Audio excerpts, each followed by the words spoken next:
আমি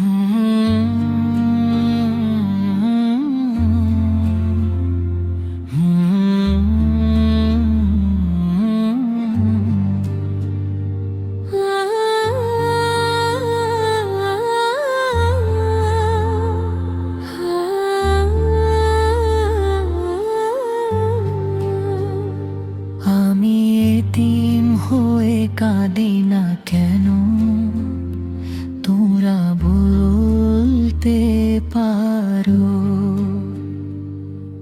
এতিম ছিলেন আমার নবী, আমি কেন ভেঙে পড়ব বলো?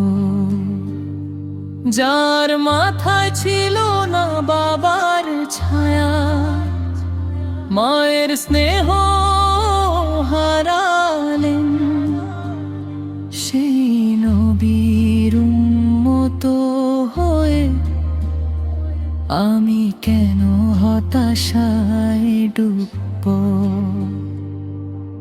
ছোট্টবেলায় হারিয়েছি আমি আপনজনের হাত, ঈদের সকাল কেটেছে আমার নীরব অশ্রুপাত। সবাই যখন বাবার হাত ধরে ঈদের মাঠে যায়, আমি শুধু আকাশ দেখে বলি, হে রব তুমি তো আমার। বন্ধুরা জিজ্ঞেস করতো আমায়, তোমার বাবা কোথায়?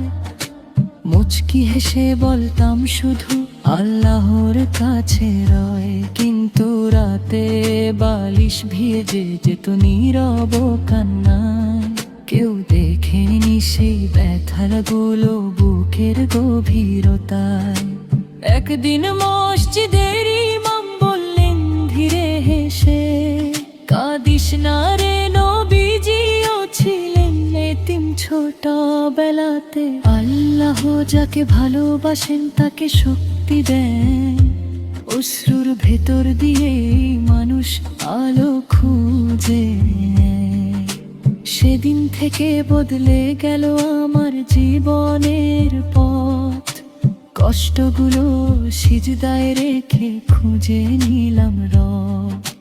মানুষ যদি ছেড়ে যায় আল্লাহ তো ছাড়েন না, এ কথাটাই বুকের মাঝে আসার প্রদীপ জ্বালা। আমি এতিম তাই বলে কি আমার রব নেই, আমি একা তাই বলে কি রহমতের দরজা বন্ধ না। আমার রবই আমার অভিভাবক, তিনি কখনো তার বান্দাকে একা ফেলে রাখেন না। যেদিন খুব কাঁদতে ইচ্ছে করে আমি কুরআন খুলে বসি, নবীজির জীবনের কথা পড়ে চোখের পানি মুছি। ভাবি যিনি এত কষ্ট সয়েও হাসতে শিখিয়েছেন, তার উম্মত হয়ে আমি কেন আশা হারাব? হে আমার নবী, আপনাকে না দেখেও ভালোবাসি। আপনার জীবনী শিখিয়েছে ধৈর্য, দয়ার ভরসা। আপনি এতিম ছিলেন তবু হয়েছেন বিশ্ব মানবের রহমত।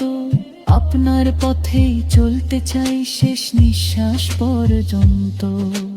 বন্ধুরা যদি কোনো এতিম শিশুকে দেখো, তার মাথায় স্নেহের হাত রেখে একটু হাসো। হয়তো সেই হাসিটুকুই তার ঈদের আনন্দ হবে, হয়তো সেই দোয়াতেই তোমার জান্নাতের দরজা খুলবে।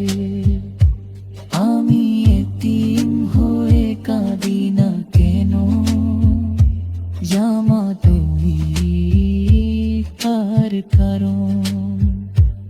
আমার রব আছেন, আমার নবী আছেন, এটাই আমার জীবন। মানুষের দয়া চাই না, চাই শুধু রবের সন্তুষ্টি। এতিম হয়েও বুক ভরে বলি আলহামদুলিল্লাহ, আমার রবই আমার সবচেয়ে বড় আশ্রয়। হে আল্লাহ, পৃথিবীর সকল এতিম শিশুর অন্তরে শান্তি দান করুন। আমাদেরকে তাদের প্রতি দয়ালু হওয়ার তৌফিক দিন এবং প্রিয় নবী মুহাম্মদের আদর্শে জীবন গড়ার তৌফিক দান করুন।